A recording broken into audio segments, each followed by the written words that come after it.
9 people? That's just too many. What do you think this is, a baseball team? I've always had a dream since I was a child. A cute house like the ones in picture books, with a white dog in the yard. But reality isn't always so sweet. I finally managed to get my own house.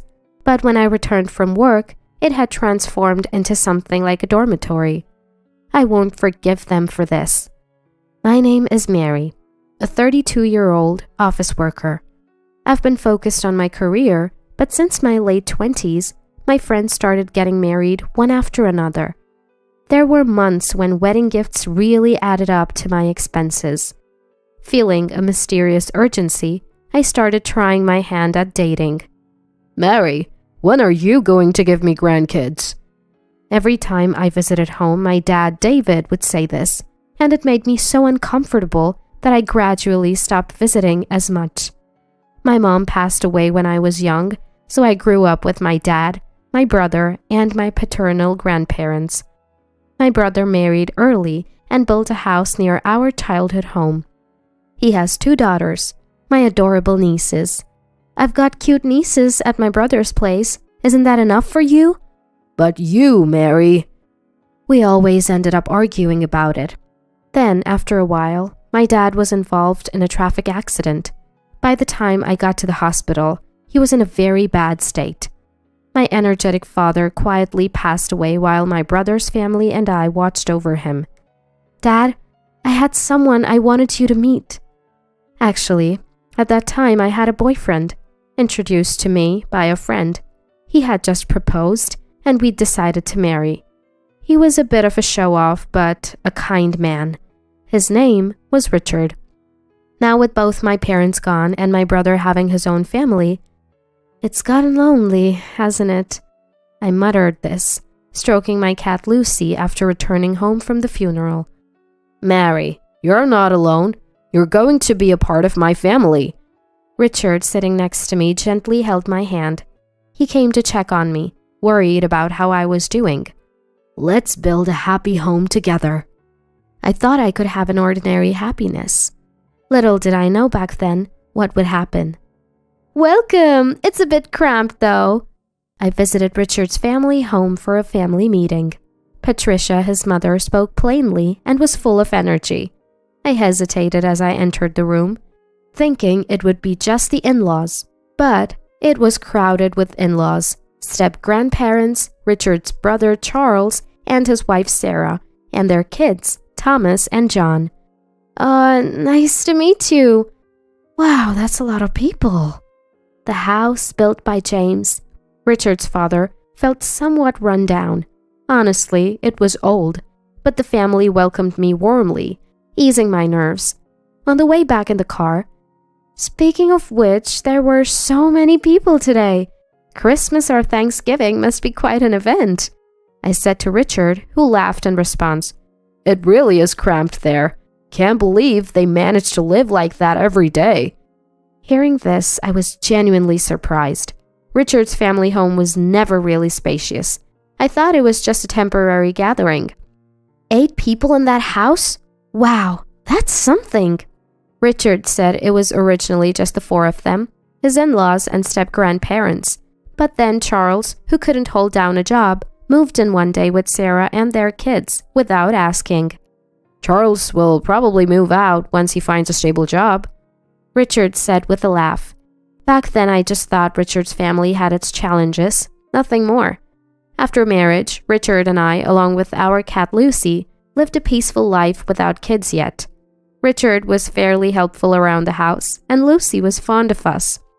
As for his family, Charles and his family were still living in that house.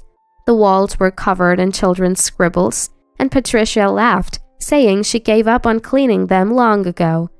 Sarah, Charles's wife, always looked tired.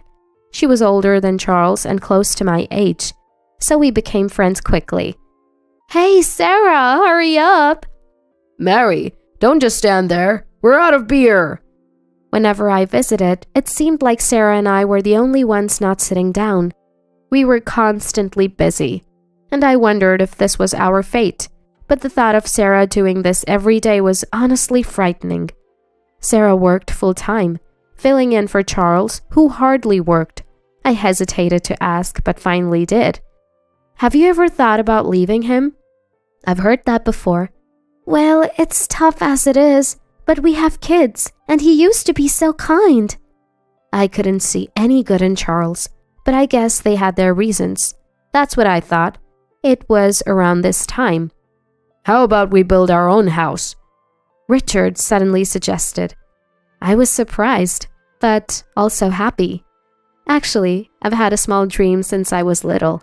I'd always dreamed of living in a quaint house like those in storybooks, with a white dog in the yard. I have a white dog in the garden.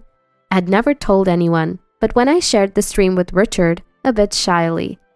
That sounds great, he said. We spent our free days visiting model homes, choosing a housemaker, and a year later, our dream home was completed. We've got to make sure we keep up with the mortgage, Richard said. Absolutely, I replied with a smile. On the first weekend after moving in, Richard's family came over for a housewarming party. Here, Joseph, hand over the gift. We're coming in. Oh, what a lovely house! Patricia seemed quite pleased, as if it was her own home. I smiled politely. Look, it's a celebration! And then Joseph handed me 2 cans of beer, looking like he'd just bought them. I mean, seriously? Charles wandered around the house and finding our bedroom exclaimed, "Oh, this bed is super comfy!" Saying that, Charles started rolling around on the bed. The kids, following their father's lead, got excited. Look, there's a cat! They ran around, chasing our pet cat Lucy. Lucy is friendly, but she had never met so many people at once, so she got scared and hid in the back of the room. Poor Lucy. I glanced at Charles and Richard, who had already started a party with the in-laws.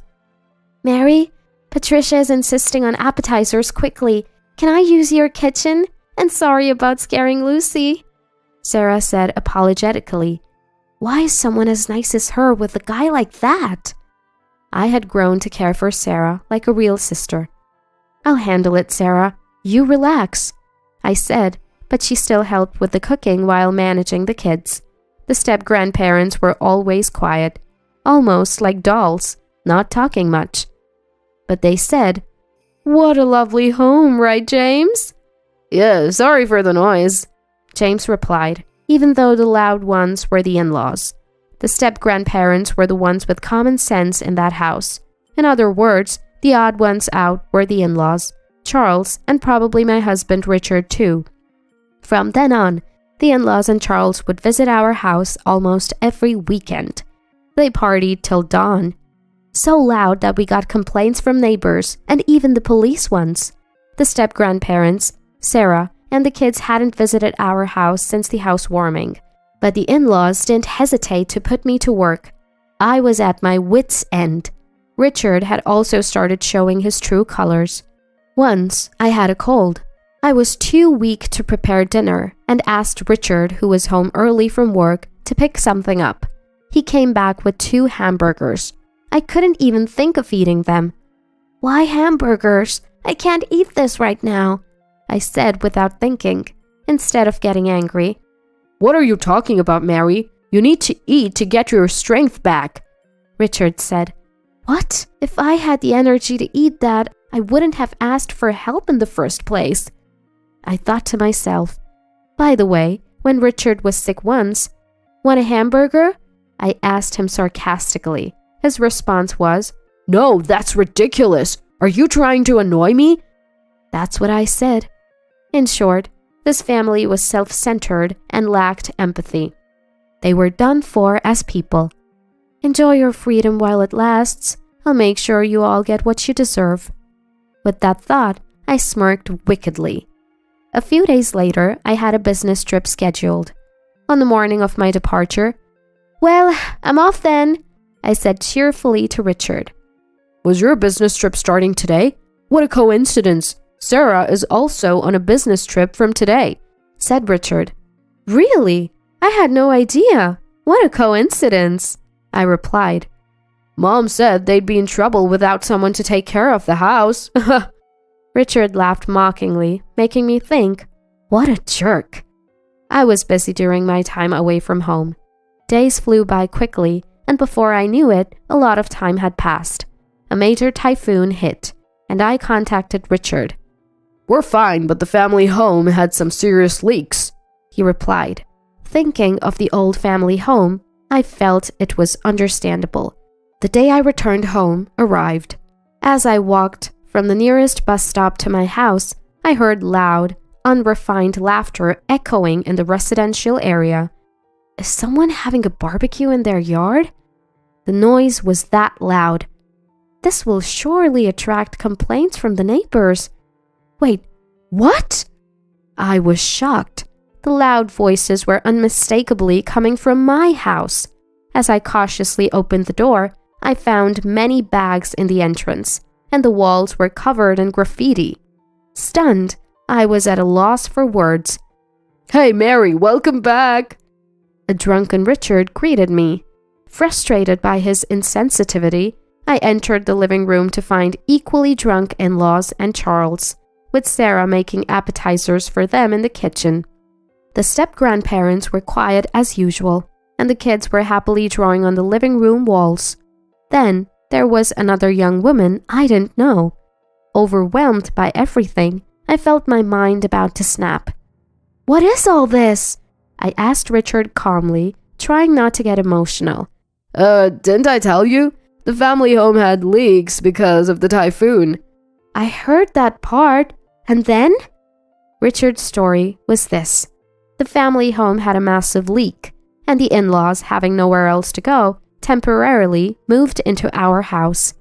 Without Sarah, who was away, the in-laws, Charles and Richard decided, "We thought, why not live here?" Richard said proudly. What? Even with this explanation, I was baffled. To my silence, "It's fine, we're family. We have extra rooms, no problem," the in-laws added, smiling. "It's all right, Mary. The walls got a bit dirty, but it's just kid stuff," Charles said nonchalantly. And who is that woman? I asked about the woman lounging on the sofa, fiddling with her phone. "Oh, that's Karen, a mutual friend of me and Sarah. Right, Sarah?" Charles asked her. "Yeah, that's right," she answered with a smile. "This girl, Karen, was kicked out by her parents, and Richard said it was okay for her to stay." "Thanks in advance," the not-so-bright-looking girl replied, leaving me utterly confused.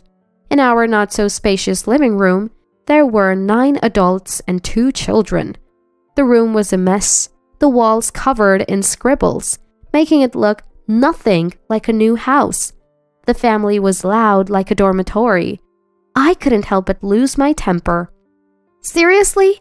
9 people is too many. Are you guys planning to start a baseball team or what? Then I realized something. Hey, where's Lucy? Our pet cat Lucy was nowhere to be found. When I asked Richard and the others, they all claimed ignorance, while frantically searching for Lucy. "Lucy, huh? Dad opened the window to smoke and she ran away," Thomas told me. Charles glared at the boy as if he had said something he shouldn't have. What were you thinking? I told you to be careful with the windows, I said, near tears. Richard, looking annoyed, said, "Oh, come on. It's just a cat. We can get another one. What's with you? If you're unhappy, we can just get divorced, you know." He said it with such a disdainful face. You just said divorce? I asked. "Yeah, I did. I might consider not doing it if you apologize to us." Richard, along with the in-laws and Charles, seemed confident that I wouldn't go through with a divorce. I replied, "Oh, really? Well, then here, write this." I slammed down the divorce papers I had prepared. My section was already filled out. I fetched my pre-packed bags from my room. "Done? Why haven't you written it yet? I'm busy, you know," and said coolly to Richard. They were all shocked by my preparedness. Angrily, Patricia said, "Richard, divorce this woman already. We've built the house, so she's useless now. Patricia said that. Realizing too late, Richard said, Right, Mary. You'll regret divorcing me. But I had no regrets. What are you talking about? You're the one who's going to struggle. Just write the divorce papers. Once Richard finished writing, I snatched the papers and put them in my bag. Then I went to Charles and said, Here, you need to write this too, handing him the divorce papers. He laughed. What? When did I marry you? Looking at the filled-in wife section, Charles said, Hey, Sarah, this is... Sarah coldly stared at Charles and said, I'm divorcing you. Write it now, please. To which Charles exclaimed, Sarah, bite the hand that feeds you, huh? Joseph was talking nonsense. From my perspective, Sarah had been living like a slave in her in-laws' house. The money she earned was mostly taken by Charles, leaving only a little for living expenses. The money let Charles do whatever he wanted, and the not-so-bright girl in front of me, she was Charles's mistress. Mary, I think my husband is cheating on me. Sarah had confided in me just before Richard suggested building a house. Sarah had been enduring it all for the sake of her children. But recently, Charles had even started selling Sarah's belongings and the kids' toys for his own gain. She had reached her limit. Then Sarah told me a story. After hearing Sarah's story, I was furious. From that day, Sarah and I started planning our divorces. Sarah gathered thorough evidence of the affair. Her recent business trip was a lie. We met halfway to look for a new place to live. Like me, Sarah's parents had passed away, and she had no relatives to turn to. However, a close friend offered her a job at their shop in another state. It was a good location, and our preparations went smoothly. All that was left was to present the divorce papers. I want to get some people out of that hellish house. Sarah had made up her mind and was incredibly strong. She had a strong core, but had been used by her in-laws like she was brainwashed. Thinking it would look suspicious to return together, Sarah went back first. She soon contacted me, informing me about the takeover of my house and Charles's brazen mistress moving in. All our conversations and actions until then were a performance. Knowing what was going on, I told Sarah, We're not living in that house anymore. Let the kids draw on the walls all they want. That's what I told him.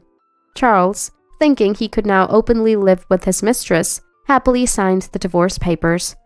Let's go, Sarah. James and everyone, it's time to leave. The step-grandparents stood up and followed Sarah and her children to the door. Living with people like you, I had given up on life, but Sarah opened my eyes. Do as you please now, James said, glaring at the family, and left with his great-grandchildren. The in-laws had been taking money from the step-grandparents as pensions. They were truly awful people. Well then, take care, we said as we left like a storm. You'll regret this. The family laughed as we left, but we ignored them. Months later, Richard contacted me. Oh, I forgot to block him. I could guess the content of the call, so I answered. Mary, come back! Richard sounded desperate. I barely contained my laughter. Come back? We're strangers now, I replied calmly. Let me talk. Mary, what do you mean? Why aren't you paying the mortgage? Patricia's voice came through, probably snatching the phone from Richard. What are you talking about? I have no idea. I played dumb, while Patricia sounded frustrated. Apparently, the house's mortgage had already fallen behind last month. When I pressed Richard, he claimed I hadn't been paying the mortgage. What an inconvenience. While I remained silent, Patricia kept talking like a machine gun. First of all, this house, you guys had a combined income of $75,000, right? We could have built a better house. We built this as a new home, but it's not what we expected. Originally, they had planned to take over the house. Sarah had informed me of their discussions. Yes, that's true. But with Richard's $30,000 salary, the bank wouldn't lend us more. If we had taken a joint mortgage, maybe we could have gotten a better house. Hearing this, "Richard, you lied!" I could hear Richard and Patricia arguing on the phone. I ignored them, ended the call, and finally blocked his number. Richard had a pretentious personality.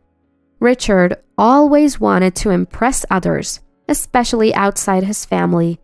When he suggested building a house, I already had divorce in mind. I told him, "A friend's husband got a mortgage on his own. How cool is that?" I heard these stories like a spell. Richard, wanting to show off, opted for a solo mortgage. I had to hold back my laughter. He probably didn't tell his family because he was afraid of them knowing the truth. But I didn't care. The house was built to Richard's taste. I had no attachment to it anymore. Richard hadn't cheated, but there were no alimony or penalties in our divorce. So, to spite him, I left him with the mortgage debt as my revenge. Let him suffer. And I was able to rescue Sarah, whom I cared for like a sister, from that house. That was my main goal. Later, they couldn't pay the mortgage and the new house was repossessed. But it was a mess inside, with scribbles everywhere, and walls yellowed by cigarette smoke from Charles and his mistress. It didn't look like a recently built house. Richard had to rent a cheap apartment and Joseph and Patricia ended up moving in with him. They'll probably never leave him alone, like parasites. I don't care, they're strangers to me now. The only good thing about my former in-laws was that the children weren't affected. Otherwise, they were the worst. Sarah, as Charles's ex-wife, successfully claimed alimony through a lawyer. She had to borrow money, but managed to pay it off. I'm glad for her. Charles and his mistress became outcasts in their community and are now missing. They haven't repaid their debts, confirming how awful they are. Sarah is happily working at her friend's place. Her kids are doing well too. I hope they find happiness this time. James and Barbara seem brighter now, like a weight has been lifted. They sold the old family home and are enjoying their retirement in a distant place with their savings. That's great news. As for me, I've requested a transfer to a local office. I was reunited with Lucy, my cat. Thanks to social media, someone in the neighborhood had found and taken care of her. It's good she's friendly. Now, I live alone in my late father's house. With my brother's approval, I'm saving to build my dream house. And someday, I hope to introduce someone special at my father's grave. Today, I'm working hard towards that goal.